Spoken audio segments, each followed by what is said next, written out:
সারাটা জীবন জেলে রাখলেন, 13টা বছর অন্ধকারে ধুকে ধুকে তাকে মারলেন, শেষ পর্যন্ত ইনজেকশন দিয়ে মেরে ফেললেন। তার নাম হচ্ছে দেলাওয়ার হোসাইন সাইদি, তার সার্টিফিকেট এখনো আছে। আপনি নাম দিয়ে দিলেন পাল্টিয়ে দেল্লো শিকদার। আপনাদের বাঁশের জেলা পিরোজপুর বাংলার কৃতি সন্তান না, বিশ্বের ভেতরে একজন কৃতি সন্তান। যখন তার রায় ঘোষণা হয় ফাঁসি দেয়নি, শুধু রায় দিয়েছিল। ওই সময় আইন মন্ত্রী ছিল শফিক আহমেদ। ওনার সাথে পার্সোনাল একজনের পরিচয় ছিল।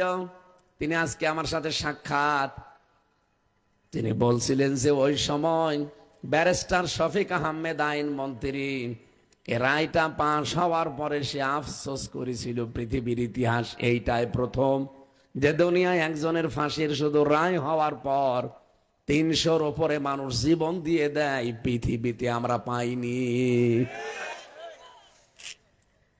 আপনি মরে যান তো আপনার জন্য কোনো ছাগলও মরে কিনা আমি দেখবো। আপনি পালিয়ে যাওয়ার পরে কে আপনার জন্য কান্নাকাটি করেছে? পরের দিন শুনলাম যে আপনি চলে গেছেন, এই দেশটা নাকি অন্ধকারে ডুবে গেছে। কে বলেছে? আরো আলোকিত হয়েছে।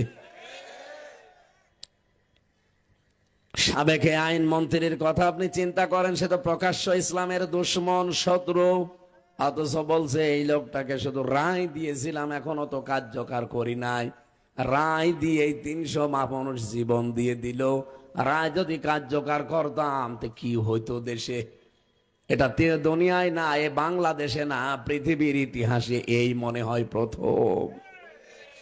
অথচ তার নামটাও আপনি পাল্টিয়ে তাকেও আপনি সারাটা জীবন জেলে রাখলেন, 13টা বছর অন্ধকারে ধুকে ধুকে তাকে মারলেন, শেষ পর্যন্ত ইনজেকশন দিয়ে মেরে ফেললেন। তার নাম হচ্ছে দেলাওয়ার হোসাইন সাইদি, তার সার্টিফিকেট এখনো আছে। আপনি নাম দিয়ে দিলেন পাল্টিয়ে দেল্লো শিকদার। এ বাংলাদেশে নাম পরিবর্তনের হিড়িক যা চলছে, হেফাজতের সাবেক আমির আল্লামা শাহ আহমেদ শফি রহমতুল্লাহ আলাই, জালেমরা তার নামও পাল্টিয়ে দিয়েছে তেতুল হুজুর। ভাই কথা বলছে না কেন? হযরত ইব্রাহিম নবীর নাম তারা পাল্টিয়ে দিয়েছে আব্রাহাম। আমি ইহুদিদের সাথে যখন কথা বলেছি, জিজ্ঞাসা করি, তখন ওরা আব্রাহাম বলে। কে ইনি? আমরা যারে ইব্রাহিম বলে ডাকি তারে ওরা আব্রাহাম বলে। এই জন্য নাম পাল্টানোর, এই পরিবর্তনের এই ইতিহাস, এই চর্চা বন্ধ করা লাগবে। কারণ যারা নাম পরিবর্তন করা এই অভ্যাস তৈরি করে, এরা যদি তাওবা না করে, আল্লাহ পাকে আয়াতের শেষের দিকে জানিয়েছে, ওয়ামাল্লামে ইয়াতুব ফাউলাইকা হুমুজ জালিমুন। যারা নাম পাল্টায় মানুষের, এরা যদি তাওবা না করে, ফিরে না আসে, পরিবর্তন না হয়, এরা যদি না থামে, এরা জালেম হয়ে মারা যাবে। আর বাংলাদেশে তাই যাচ্ছে। আল্লাহ পাক বলেন, পৃথিবীতে তোমরা আলেম মনে করো ওই মানুষগুলোকে না। আসলাম ইসমে তাফজিল, এর চাইতে বড় শব্দ আরবিতে আর নেই। এটা সুপারলেটিভ ডিগ্রি বলা হয়। রব্বুল আলামিন বলেন, আমি আল্লাহর দৃষ্টিতে সবচাইতে বড় জালেম দুনিয়ায় ওই লোকটা যার কাছে কোরআনের জ্ঞান থাকার পরও দুনিয়ার স্বার্থে গোপন করে রাখে। আর এটা বাংলাদেশের বেশি। কথা বলছেন? সুতরাং জ্ঞান অনুযায়ী যদি আমল আপনি করেন, নবীদের দিকে তাকান, তারা জ্ঞান অনুযায়ী আমল করেছিল না করে নাই? এই জন্য প্রত্যেকটি নবীর সম্মান মর্যাদা আকাশচুম্বী।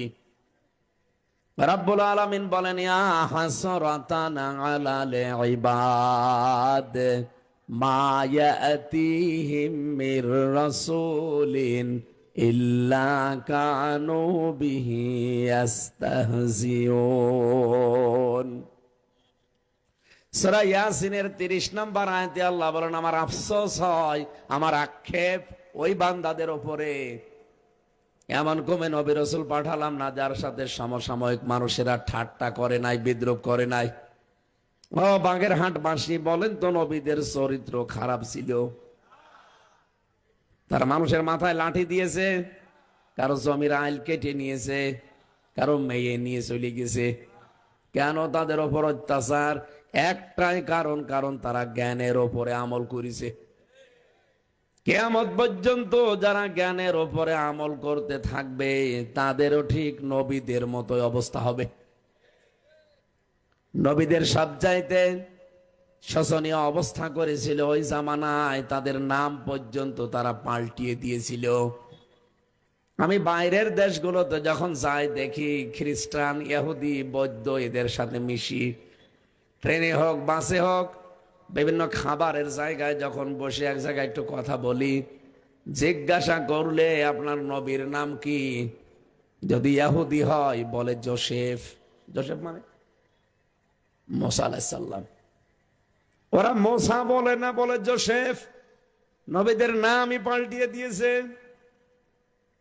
খ্রিস্টানের সাথে যদি জিজ্ঞাসা করা হয় আপনার নবীর নাম কি, বলে যিশু।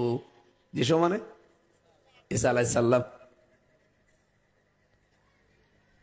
এ পৃথিবীতে বহু নবীর নাম পর্যন্ত তারা পাল্টিয়ে দিয়েছে এবং এই নাম পরিবর্তনের হিড়িক বাংলাদেশে পর্যন্ত চলছে। আপনি বিমানবন্দরের নাম ছিল শহীদ জিয়া বিমানবন্দর, নামটা পাল্টিয়ে দিয়ে অন্য নাম দিয়েছে। কি কথা বলেন না কেন? এত কোটি কোটি টাকা খরচ করে নামটা পাল্টালেন কোন কারণে? কি ক্ষতি করছিল এই নামটা আপনার? আমি নিজে শহীদ জিয়ার নামে কাবার কি আরাফাতের ময়দানের পাশে যে মসজিদে নামিরা, কাবার ইমাম সাহেব নিজে খুতবা দেওয়ার সময় শহীদ জিয়া এই নামটা ধরে দোয়া করছিলেন। দোয়ার পরবর্তীতে 3-4টা লাইন তিনি আরবিতে বললেন, তার বাংলায় এইটা দাঁড়ায় যে আরাফাতের ময়দানে লক্ষ লক্ষ মানুষের মাথার উপর একটা ছায়ার ব্যবস্থা করেছে এই শহীদ জিয়া। কি গাছ দিয়ে? নিম গাছ। ওখানে জিয়া ট্রি বলে, সাজারাত জিয়া। আমি নিজে ওই গাছের ছায়া পেয়েছি।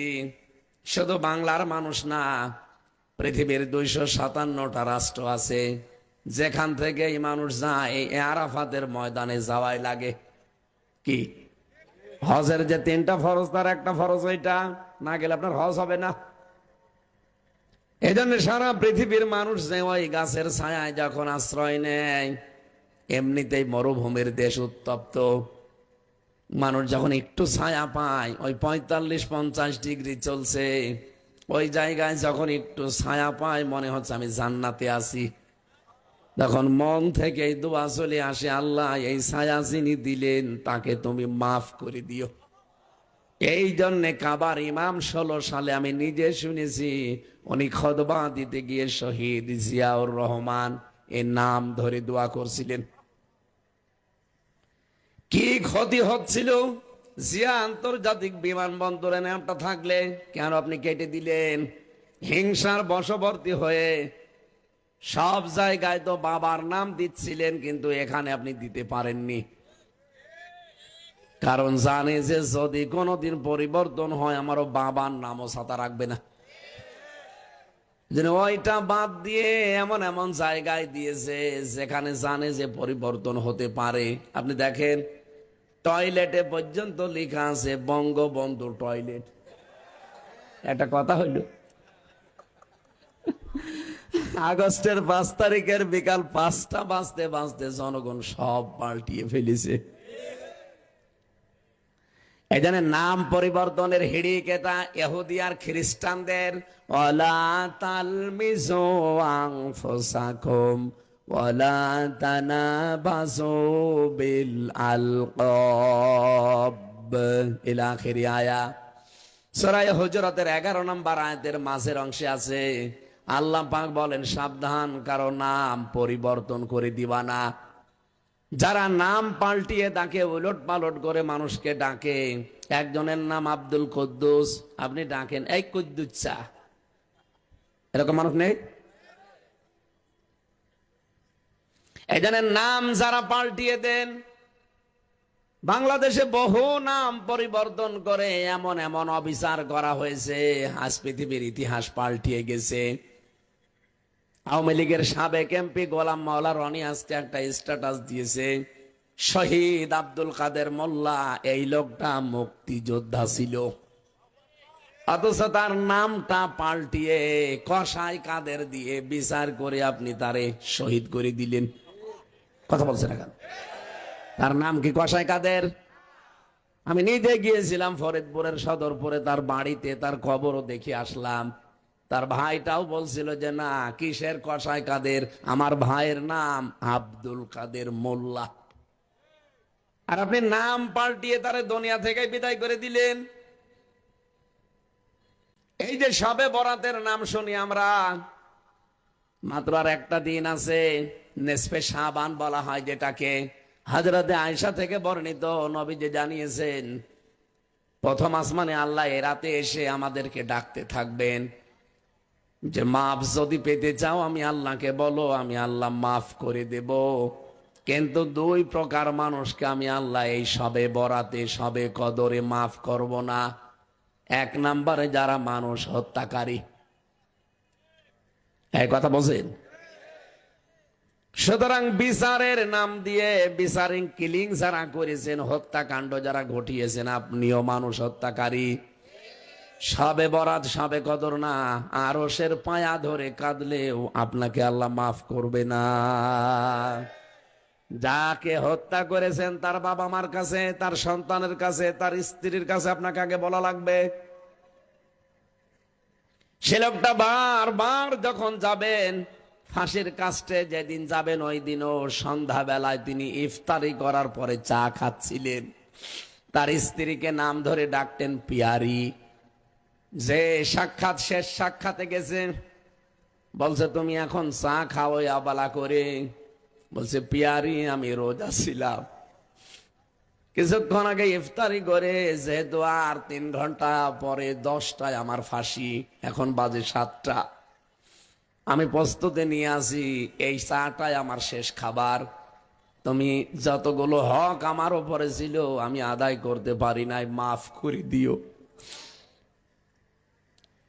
ওনার স্ত্রী পরবর্তীতে চিঠিটা যে কথাগুলো বলেছে চিঠি আকারে ফাঁস করেছে, আমরা দেখেছি, ওটা ইন্টারনেটে এখনো আছে।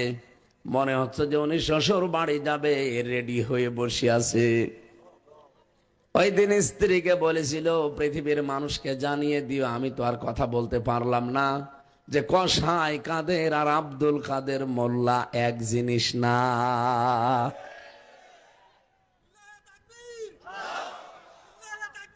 ঠিক আছে।